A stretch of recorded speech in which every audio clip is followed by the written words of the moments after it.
하나님이 우리에게 전해주시는 이야기들 중에서 가장 놀라운 것 중에 하나는 하나님이 사람이 되셨다는 거죠. 사람을 지으신 분이 바로 하나님이십니다. 창세기 2장 7절에 보니까 여호와 하나님이 무엇으로? 땅의 흙으로 사람을 지으시고 무엇을? 생기를 그 코에 불어넣으시니 사람이 생명이 된지라 사람이 살아있는 존재가 되었다. 그러니까 하나님은 땅의 흙과 당신의 생기로 사람을, 우리를 지으셨습니다. 그러니까 우리는 땅의 흙과 하나님의 생기로 이루어진 겁니다. 자, 그러면 이 둘 다 하나님의 피조물이고 또 이 둘 다 하나님께로부터 왔기 때문에 하나님이 이 둘 다를 소중히 여기십니다. 하나님이 사람이 되셨다는 것은 육체가 없으신 하나님이 육체가 되셨다는 뜻입니다. 하나님이 육체가 되셨다는 것은 하나님이 우리 육체를 사랑하시고 우리 육체를 구원하신다는 뜻입니다. 육체가 되신 하나님은 바로 우리 주 예수 그리스도신데요. 예수 그리스도는 십자가에서 우리 죄를 위하여 흘리신 보혈로 우리를 구원하셨습니다. 그리고 부활하셨습니다. 그리고 우리의 영혼뿐만 아니라 우리의 몸까지도 온전하게 구원하시기 위해서 그 부활하신 몸과 똑같은 몸으로 부활하도록 하시는 것이 주님의 구원입니다. 그러니까 우리 주님의 몸의 부활은 우리가 부활할 것을 미리 이루신 거예요. 선취라고 그러는데요. 우리의 부활을 2000년 전에 부활하신 주님을 보고 우리는 미리 그것을 믿고 알고 깨닫게 되는 것입니다. 참 재밌는 것은 사람의 영혼은 아주 소중하게 여기고 사람의 몸은 아주 저급한 걸로 저열한 걸로 여기는 것은 하나님의 가르침이 아닙니다. 창세부터 계시록까지 다 찾아보아도 우리의 영혼은 소중하고 우리의 육체는 저급하다라는 가르침이 성경에는 없습니다. 그렇게 가르치는 것이 있다면 그것은 이 세상의 뜻이고 세상의 종교고 더 나아가서 악한 영의 가르침이라고 우리는 생각할 수 있습니다. 태초부터 계시는 말씀, 하나님과 함께 하시는 말씀, 하나님이신 말씀이 육신이 되셨습니다. 제가 주보에서 드린 대로 사도 요한복음 1장 14절에서 뭐라고 선언합니까? 말씀이 육신이 되셨다. The word became flesh. 이건 아주 성경이 정확하게 주는 거예요. 되셨다. became. 이게 뭐냐면은 말씀의 육신을 뒤집었다든지 말씀의 육신의 모양으로 왔다든지 말씀의 육신처럼 됐다는 게 아니라 말씀이 육신이 되었다는 거예요. 그래서 하나님의 독생자께서 저와 여러분과 똑같은 육신을 가진 똑같은 사람이 되셨습니다. 그래서 말씀이 육신이 되셨다는 뜻은 하나님이 사람이 되셨다는 뜻입니다. 사람이 되신 하나님, 우리 주 예수 그리스도는 육신이 있어서 그 육신으로 우리 죄를 대속하고 우리 육신을 구원하십니다. 그래서 우리 몸 자체를 죄악의 근원으로 보는 것은 결코 하나님의 가르침이 아닙니다. 몸 자체가 죄악의 근원이 아니라 우리가 갖고 있는 죄의 성품이 죄악의 근원입니다. 그러니까 몸 자체가 죄악의 근원이 아니라는 말은 하나님께서 우리 몸을 살리기 위해서 우리에게 주신 욕구 자체도 결코 죄가 아니라는 뜻입니다. 예를 들면 우리에게 자연이 있는 성욕이나 식욕이나 이런 것을 죄로 여기는 것은 하나님의 가르침이 아닙니다. 그래서 여러분 성경 디모데전서 4장을 열어보세요. 성경 디모데전서 4장. 하나님의 말씀이 이렇게 분명한데도 사람들은 이 귀신의 가르침에 이렇게 끌려가요. 그게 그 사람에게 있는 그런 죄성이 있기 때문에 그런데요. 디모데전서 4장 1절을 보면 뭐라고 하냐면 그러나 성령이 밝히 말씀하시기를 성령이 가르쳐 주시는 거예요. 성령이 사도바를 통해서 디모데에게 가르쳐 주신 내용인데 그 우리가 읽고 있죠. 성령이 밝히 말씀하시기를 후일에 어떤 사람들이 믿음에서 떠나 뭘 따라가요? 그 다음부터는 미혹하는 영과 뭘 따라가요? 귀신의 가르침을 따르리라. 성령의 가르침이 있는가 하면 미혹하는 영과 귀신의 가르침이 있습니다. 귀신이 가르치는 걸 따라간다면 성령께서 주시는 믿음이 아니고 귀신을 따라가면 어떻게 하느냐면 2절에 자기 양심이 어떻게 됐어요? 화인을 맞아서 외식함으로 거짓말하는 자들이라. 양심에 올곧게 다른 그 쇠 도장으로 양심을 꽉 찍으면 죄가 죄인 줄 모를까요? 죄가 죄인 줄 모르는 사람은 외식도 못해요. 외식한다는 말은 뭐냐면 죄가 죄인 줄 알면서도 죄가 아니라고 말을 뻔뻔하게 이렇게 말을 했기 때문에 거짓말을 양심의 갓색을 느끼지 않고 한다는 뜻입니다. 그래서 외식함으로 거짓말을 하게 되는 것입니다. 그러면 어떻게 행동합니까? 어떤 가르침을 전합니까? 그때부터는 3절에 보니까 뭘 하지 말라고 그래요? 결혼하지 말아라. 네. 결혼한 사람들도 가능하면 떨어져 살아라. 뭐 이런 식으로 실제로 가르치거든요. 또 어떤 음식물은 먹지 말아라. 여러분 어떤 음식물 건강을 위해서 자기가 피하는 건 괜찮아요. 그러니까 다른 사람에게 이거 먹으면 안 된다, 저거 먹으면 건강 얘기는 아닙니다. 종교적인 이유로 이거 먹으면 안 된다, 이거 먹으면 안 된다, 돼지고기 먹으면 안 된다. 그런 거 성경에는 없다는 것입니다. 구약에는 있었지만 이제 하나님께서 성령 안에서 밝히 말씀 주시기를 이것 너희들이 기도하고 먹으면 다 하나님께서 지금의 선하기 때문에 다 받을 수 있다고 말씀하셨어요. 그러니까 혼인을 금하거나 어떤 음식을 먹지 못하게 하는 것이 곧 미혹하는 영과 귀신의 가르침입니다. 우리의 육체 자체나 그 육체의 욕구 자체를 죄로 여기도록 하는 것이 바로 귀신의 가르침입니다. 하나님의 구원은요, 우리 인간의 육체와 영혼을 구별해서 구원하시는 것이 아닙니다. 하나님 우리를 지으실 때 전인으로 지으셨어요. 전인이라는 말, 또 whole person, whole man이라는 말은 우리는 육체와 영혼이 있지만 이 둘이 서로 떨어져 있는 존재가 아니라 그것이 연합해서 하나인 존재라는 뜻이에요. 우리는 육체만이 아닙니다. 우리는 영혼만도 아닙니다. 우리는 육체 따로 영혼 따로도 아닙니다. 우리는 육체와 영혼이 연합된 그러한 하나가 된 전인적 존재가 우리입니다. 그러니까 우리가 나는 내 평생의 목적은 내 몸을 잘 기르는 거야. 이렇게 살아도 잘못된 거죠. 정반대로 나는 내 몸은 상관없어. 어차피 썩으면 죽으면 나는 내 몸은 상관없고 나는 오직 내 영혼에만 신경 쓸까? 그것도 역시 바르게 사는 것이 아닙니다. 우리는 우리의 육체와 영혼이 하나인 전인으로서 우리의 몸으로 하나님께 영광을 돌리고 또한 우리의 몸으로 하나님을 섬기고 우리의 몸으로 이웃을 사랑하고 우리의 몸으로 따로 시간 내서 예배하고 우리의 몸으로 따로 시간 내서 함께 모이게 되는 것입니다. 이렇게 말씀이 육신이 되신 하나님, 우리 주님 예수께서는 우리와 함께 사셨다고 했어요. 말씀 육신에서 우리와 함께 사셨다. 우리와 함께 텐트를 치셨다. 우리와 함께 집을 짓고 사셨다는 말씀입니다. 하나님이 사람이 되신 우리 주님 예수님은 하나님의 영광, 하나님의 은혜, 하나님의 진리가 우리와 함께 사는 예수님에게 있었기 때문에 하나님의 영광이 우리에게 내려왔기 때문에 우리는 예수님을 통해서 하나님의 영광과 은혜와 진리를 깨닫게 되는 것입니다. 이렇게 보면요, 제가 처음에는 잘 몰랐었는데 말씀을 우리 교회에서 많이 전하고 말씀을 연구하다 보니까 참 깜짝 놀라는 걸 발견했는데, 저는 이게 우리 성경이라는 것이 사람이 하나님께 가는 거다 이렇게 생각했어요. 근데 성경을 읽어보니까 그게 아니에요. 성경의 방향성은 하나님이 사람에게 오는 거예요. 그러면 너무나 맞는 말이잖아요. 그렇죠? 네. 우리가 어떻게 하나님께 가요?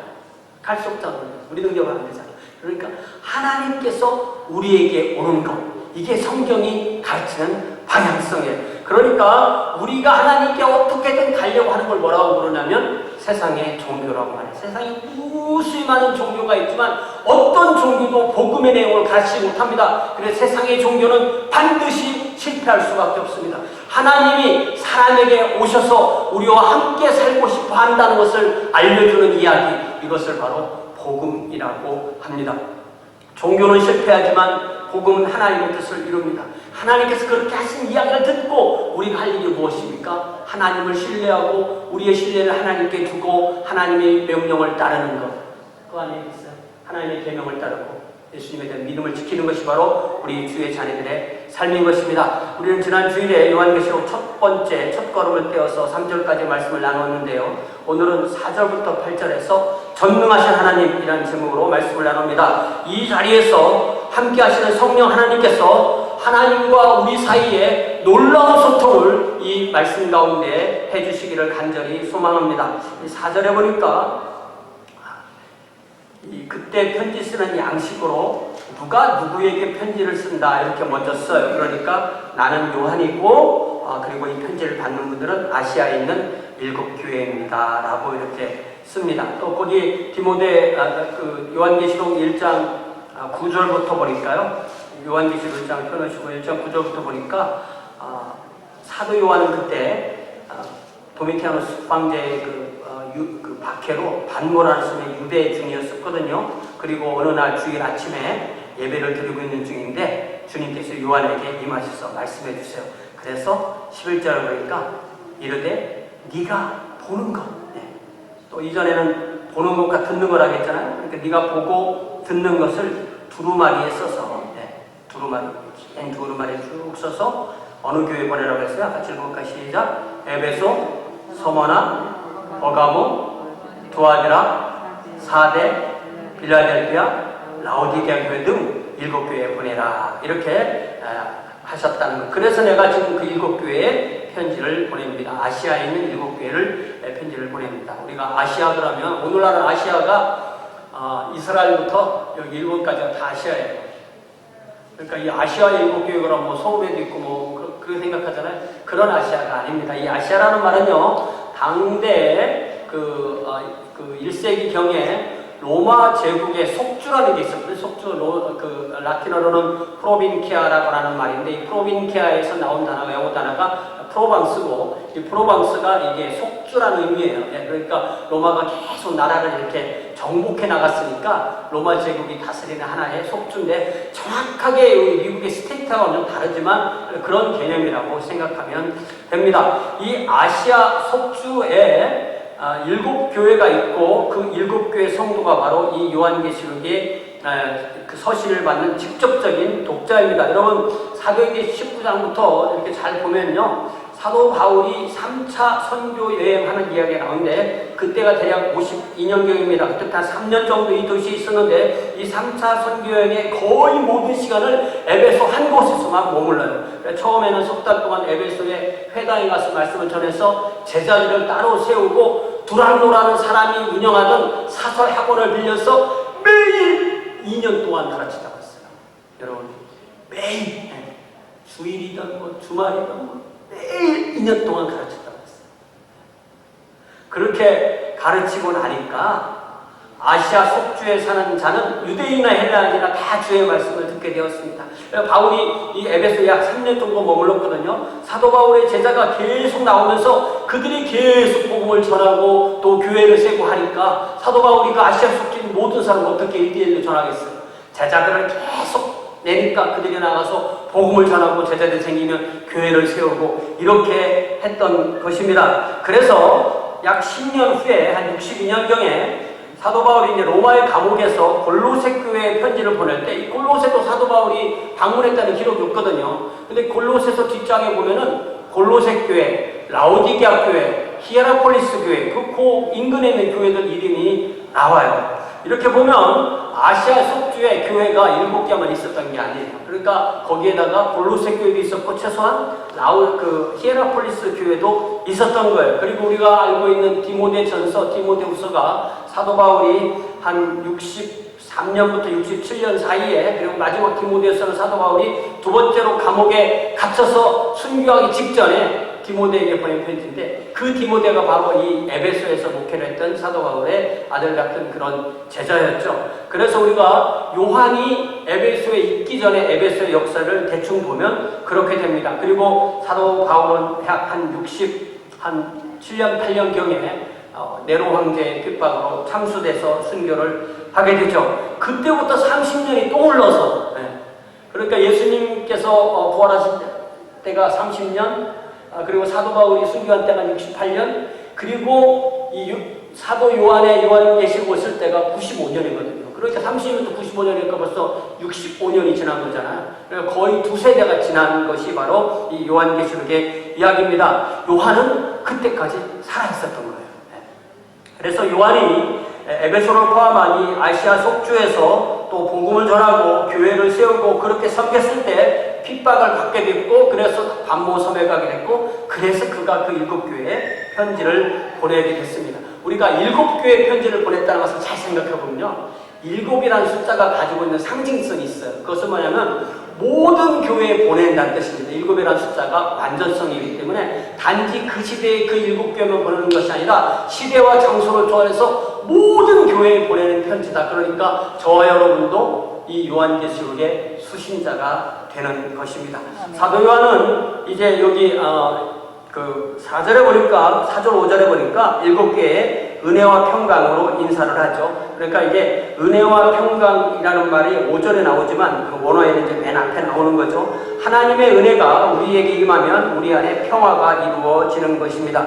그 은혜와 평강의 근원을 삼위일체 하나님으로 그렇게 말을 합니다. 그래서 사도 요한은 4절과 5절에 이어서 성부, 성령, 성자의 순서로 삼위일체 하나님을 말합니다. 자, 2층에 4절 말씀 좀 보여주세요. 자, 먼저 성부를 말할 때 이제도 계시고 전에도 계시고 장차 오실 이렇게 얘기했죠, 그죠? 네. 예, 바로 시간을 초월해서 계시는 성부 하나님을 얘기하는 거예요. 다시 말하지만 여기 4절 말씀에 잘 읽고 8절에도 마찬가지겠지만 성부 하나님을 말할 때 뭐라고 표현하냐면 어떻게 표현해요? 성부 하나님을 이제도 계시고 전에도 계셨고 그리고 장차도 계실 분이에요. 장차 오실 분이에요. 장차 오실 분. 이 성부 하나님, 그러니까 다시 말씀드립니다. 성경의 방향성은 우리가 하나님께 가는 게 아니라 하나님이 우리에게 오시는 것입니다. 그리고 그 오시는 하나님께 우리가 믿음으로 반응하고 순종하는 것입니다. 그리고 두 번째로는 그의 보좌 앞에 있는 7 영혼. 자, 요한계시록에서 성부 하나님을 표현하는 방식은 보좌에 앉으신 우리 하나님, 보좌. 그러니까 요한계시록에서 보좌에 앉으시니 이렇게 말하면 항상 성부 하나님을 나타내는 가능성이 큽니다. Our God who sits on the throne 이라는 이 말을 통해서 성부 하나님을 나타내는데 그 보좌 앞에 있는 7 영혼, 이 바로 성령 하나님이에요. 자, 성령은 한 분이세요? 7분이세요? 성령은 한 분이십니다. 그런데 왜 7영이라고 했을까요? 또 마찬가지예요. 7이라는 말은 성령의 완전한 신성을 의미하는 그런 단어입니다. 완전하시고 완전히 거룩하신 영이라는 뜻입니다. 하나님의 각 자녀에게 성령님은요 얼마나 신기하냐면 각 자녀의 우리의 인격 안에 성령님이 계세요. 그리고 동시에 모든 하나님의 자녀들 시간과 장소를 초월해서 하나님의 영이 계시고 또 그 영이 동시에 어디 계시냐면 하나님 보좌 앞에 있는. 그래서 우리는 여기에 있지만 하나님의 영에 의해서 하나님의 보좌 앞에 있게 되는 것입니다. 그러니까 예수님의 영이 우리 안에도 있고 같은 영이 동시에 하나님의 보좌 앞에 있기 때문에 우리는 비록 우리의 몸이 이곳에 있지만 우리의 영적인 위치는 바로 하나님의 보좌 앞에 지금 있는 줄로 우리는 이 말씀을 통해서 믿을 수가 있습니다. 자, 그래서 한 성령이 이렇게 우리 안에도 있고 하나님 앞에도 있고 또 그 하나님께서 우리에게 그렇게 성령을 통하여서 영생을 주셨기 때문에 우리가 하나님의 생명처럼 사는 거예요. 우리는 영생을 얻었습니다. 영생을 얻었다는 말은 우리는 어느 때에 시작했지만 우리는 하나님처럼 앞으로 영원히 산다는 거예요. 왜 그럴까요? 하나님의 생명이 우리 안에 들어왔기 때문이고 그것은 바로 성령께서 우리 안에 계시기 때문입니다. 또 성경이 성령님에 대해서 말씀하시는 중요한 내용은요. 성령은 소통이 하나님이세요. 여러분 어떤 사람하고 소통이 안 되면 되게 답답하죠. 제가 소통의 기술이 많이 딸리는 사람이라고 저는 늘 생각하는데 성령님은 누구시라고요? 소통의 하나님이에요. 우리가 옛날에 성령의 교통하심 이렇게 옛날에는 얘기했잖아요. 그죠? 그게 소통이란 말이에요. 커뮤니케이션, 가라고 커뮤니케이션. 성령은 소통의 하나님이세요. 우리는 성령님 때문에 성령님을 통하여 하나님의 뜻을 이해합니다. 우리는 성령을 통해서 죄를 깨닫습니다. 우리는 성령을 통해서 하나님의 은혜를 깨닫습니다. 성령을 통해서 하나님의 사명을 우리의 사명으로 삼습니다. 성령을 통해서 하나님의 뜻을 이룰 힘을 받습니다. 성령께서 우리 안에 계시며 또한 동시에 우리를 보좌 앞에 데리고 가신 이 성령께서 우리를 하나님 앞에 세웁니다. 그렇기 때문에 우리는 성령으로 인하여 하나님 앞에 살게 되는 것입니다. 이제 5절 앞에 부분에 보니까 사도 요한은 우리 주님 예수 그리스도를 어떻게 표현하냐면 세 가지로 다른 표현을 해요. 첫 번째로 뭐라고 하냐면 충성된 증인이시다. 두 번째는 죽은 자들 가운데서 먼저 나셨다. 세 번째는 땅의 임금들의 머리가 되셨다. 이렇게 말하고 있죠. 그래서 우리 주님은 신실한 증인이세요. 여러분, 증인이라는 말을 들으면 어떤 생각이 드세요? 증인 한번 해보고 싶다. 법정에 가서 증인 한번 해보고 싶다. 이런 생각이 드세요? 증인은 모든 그리스도인이 증인입니다. 모든 그리스도인이 증인인데, 모든 그리스도인이 증인이기 전에 우리 주님이 신실하신 증인이십니다. 우리 주님이 신실하신 증인이신 이유는 이 땅에 오셔서 성부 하나님의 충성스러운 증인으로서 증언을 하셨기 때문입니다. 여러분, 요한복음 3장에 보면요, 일찍이 밤에 예수님을 찾아온 이 바리새인이고 이스라엘 선생이고 이스라엘의 관원이었던 니고데모에게 한참 얘기를 해주시다가 11절에 보니까 니고데모가 자기 그 생각이 꽉 차있어서 예수님 말씀 하나도 이해를 못하니까 뭐라고 말하냐면 진실로 진실로 내가 너에게 당신에게 말합니다. 우리는 아는 것을 말하고 본 것을 증언합니다. 그러나 너희가 우리의 증언을 받지 아니합니다. I tell you the truth. We speak of what we know and we testify what we have seen, but still you people do not accept our testimony. we 이걸 강조해서 말씀하세요. 이 이야기는 무슨 말이냐면은 우리 주님은 항상 사역할 동안에 혼자 하지 않으셨다. 성부 하나님과 성령 하나님과 삼위일체 하나님이 표면에는 예수님이 나타나지만 그 뒤에는 성부 하나님과 성령 하나님이 함께 하셨기 때문에 그 우리 주님이 하시는 모든 증언은 혼자의 증언이 아니고 삼위일체 하나님의 증언이었다는 것을 우리의 증언이라고 그렇게 강조하여 말씀하십니다. 그렇게 하심으로써 우리 주님은 진실하고 곧 충성스러운 증인이셨습니다. 그 진실하고 충성스러운 증인으로서 우리 주님이 하신 사역은 우리를 위하여 십자가에 죽으시고 부활하신 것이죠. 자, 두 번째 우리 주님은 죽은 자들 가운데서 먼저 나신이라고 말씀하셨어요. 사도 바울은 고린도전서 15장 20절에서 그러나 이제 그리스도께서 죽은 자 가운데서 다시 살아나서 잠자는 자들의 첫 열매가 되었도다.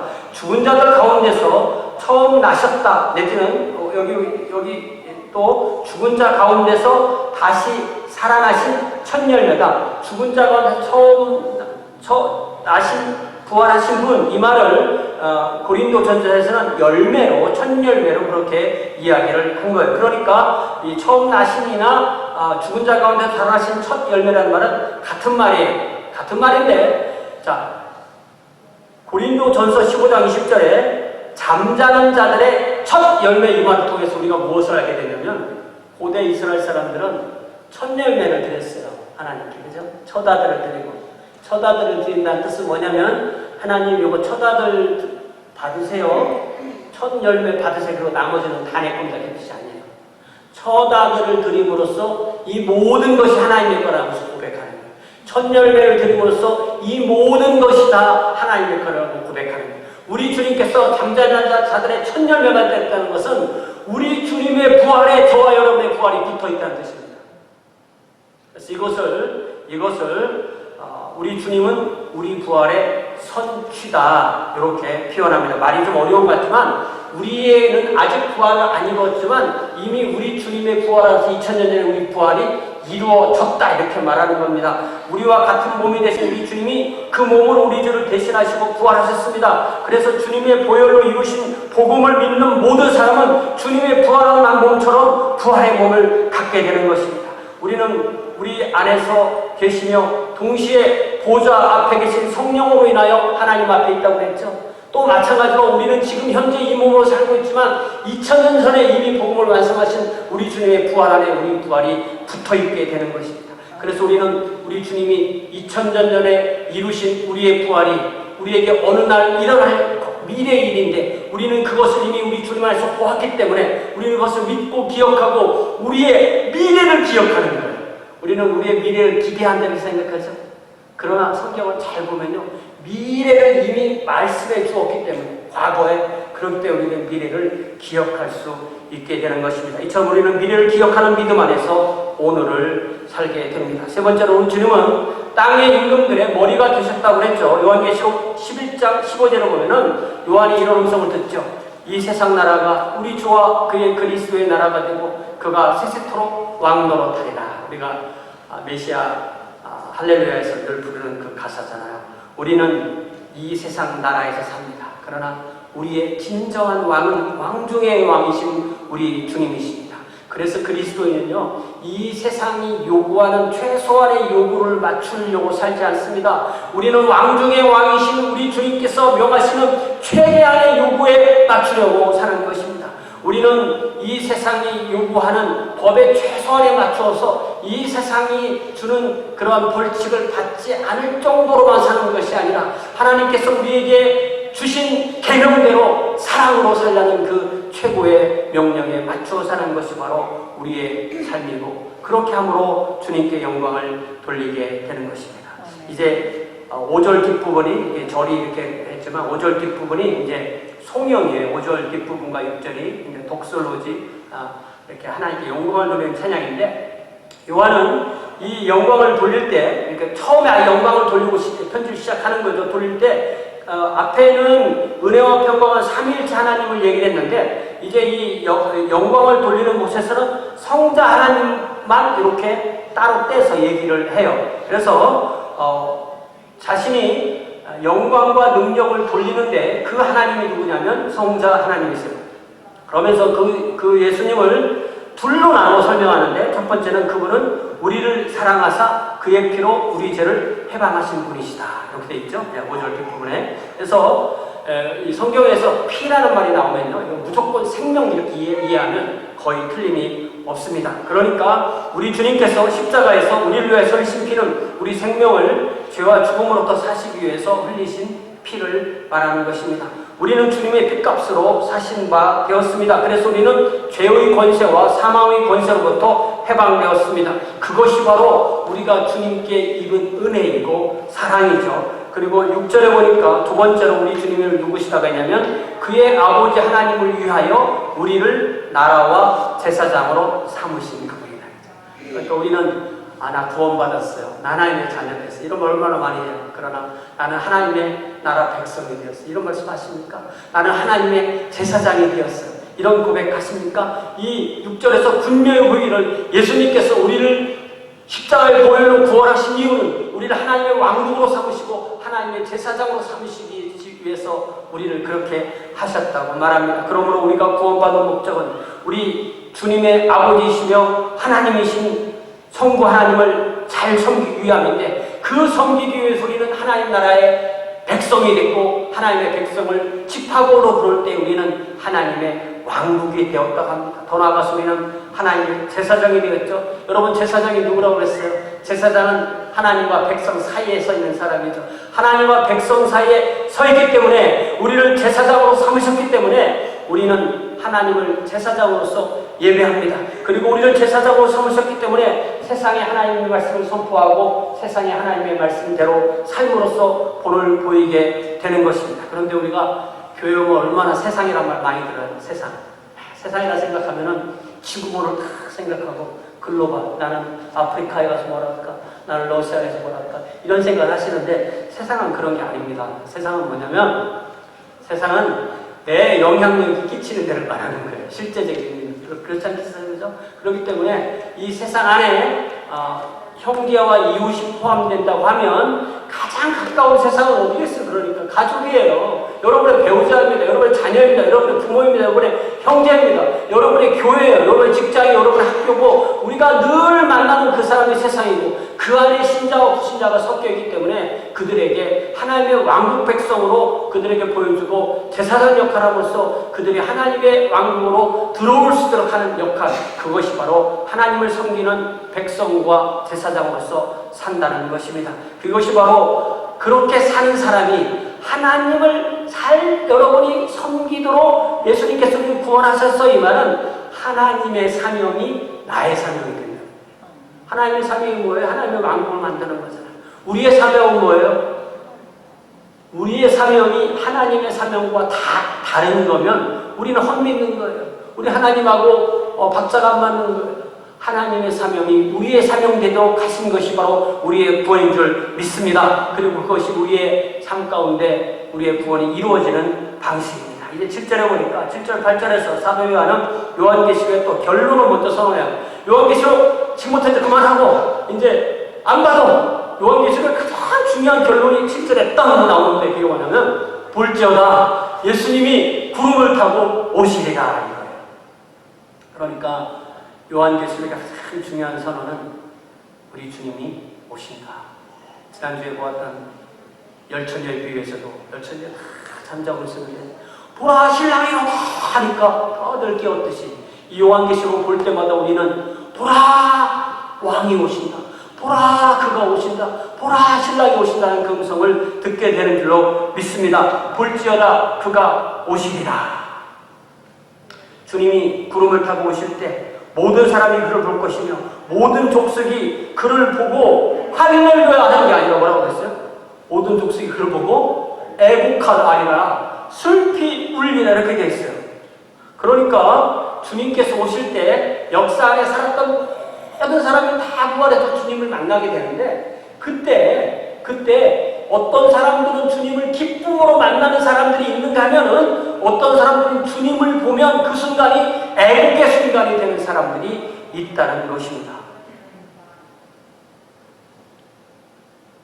그러니까 주님께서 오실 때 오시는 그 순간에 이 세상에 살고 있는 사람만 주님을 보는 게 아니에요.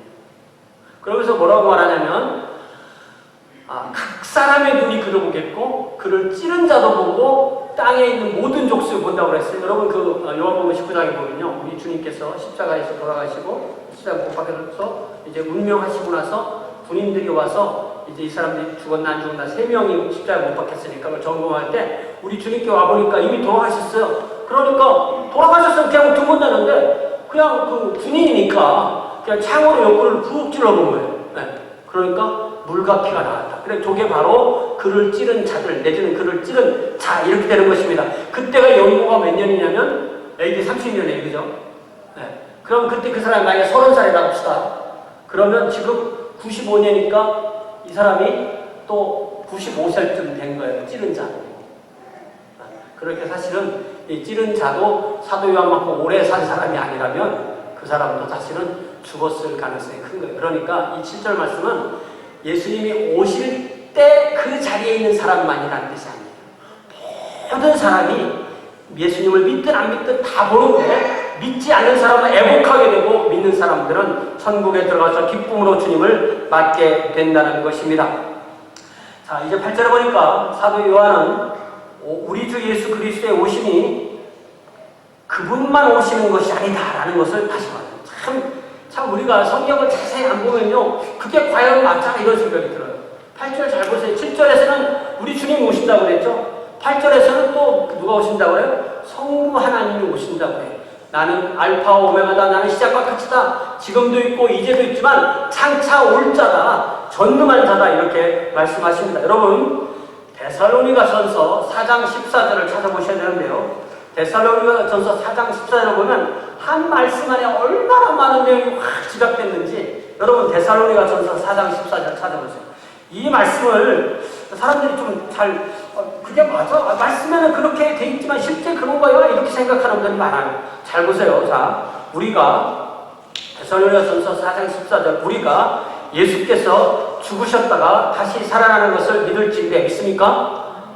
다시 살아나는 걸 믿죠. 그렇게 되면 이와 같이 예수 안에서 사는 자, 쉽게 말하면 우리보다 먼저 죽어 하나님께 간 사람, 우리가 다 기억하죠. 1월달 1월 초까지 작년까지 우리 함께 계셨던 우리 권사님 기억하잖아요. 예수 안에서 먼저 잠자는 사람들도 누가? 예수님이? 아니죠. 누가? 하나님이 누구와 함께? 그와 함께. 그가 누구예요? 예수님이에요. 네. We believe that Jesus died and rose again, and so we believe that God will bring with Jesus those who have fallen asleep in Him. 그러니까 하나님께서 오실 때 예수님이 같이 오시고 그 안에 먼저 주님을 믿은 사람들의 영혼이 함께 내려오고 그리고 땅에서 그들의 육체가 부활하는 것. 이것이 바로 성경에 알려졌는데 그 모든 내용을 이 14절 안에다가 사도 바울이 다 집어넣은 거예요. 그리고 그 실제로 이루어지는 방식은 요한계시록 21장에 나오게 되는 것입니다. 자, 여기서 이제 말씀 마치겠는데요. 우리는 이렇게 하나님의 모든 구원 계획을 성경을 통해서 다 이렇게 한눈에 보게 돼 있어요. 그렇지만 우리는 지금 여기서 오늘을 살면서 영원하신 하나님을 예배하는 것이 바로 우리입니다. 우리는 이 세상에 살지만 빌립보서 3장에 보니까 우리의 시민권은 이 땅에만 있다고 하지 않았어요. 우리의 시민권은 나는 미국 시민이야, 나는 한국 시민이야 라고 말하지만 사실은 우리의 시민권은 이 땅에만 있는 것이 아닙니다. 사도 바울은 빌립보서 3장 뒷부분에서 그리스도의 십자가의 원수로 사는 사람들을 말합니다. 그들의 결국은, 그들의 마침은 멸망일 것이다. 그들이 섬기는 신은 그들의 배다. 그들의 영광은 부끄러움에 있다. 그들이 생각하는 건 땅의 일뿐이다. 그러나 우리의 시민권은 하늘에 있다. 그러니까 우리는 그들과 다르다. 우리의 마침은 영생입니다. 우리의 신은 배가 아니라 그 배를 지으신 하나님이십니다. 우리의 영광은 하나님의 영광에 참여하는 것입니다. 우리는 이렇게 우리에게 오시는 하나님께 우리의 생각을 맞추며 사는 것입니다. 그래서 우리는 오늘도 하늘로부터 구원을 이루시는 분, 주 예수께서 오시면서 주 예수님과 함께 오실 그 하나님을 오늘 여기서 기다리는 사람들이 바로 주의 자녀들인 줄 믿습니다. 이렇게 하루하루를 살다 보면 또 한 주일이 지나가고 그러면 또 교회에서 아니면 함께 약속하고 예배를 함께 드리게 되는 것입니다. 교회에 올 때마다 우리는 삼위일체 하나님을 예배하며 찬양합니다. 이제 우리 반주해 주시는 동안에 이렇게 이 한 주간도 우리가 전능하신 하나님을 기다리며 충성스러운 증인으로 살 수 있기를 결단하는 기도를 하나님 앞에 드리겠습니다. 하나님, 우리 주님께서 충성스러운 증인으로 사신 것처럼 저도 이 한 주간 이 세상에서 제사장으로 하나님의 나라 백성으로 충성스럽게 살게 그렇게 성령 안에서 힘을 주세요. 함께 기도하겠습니다.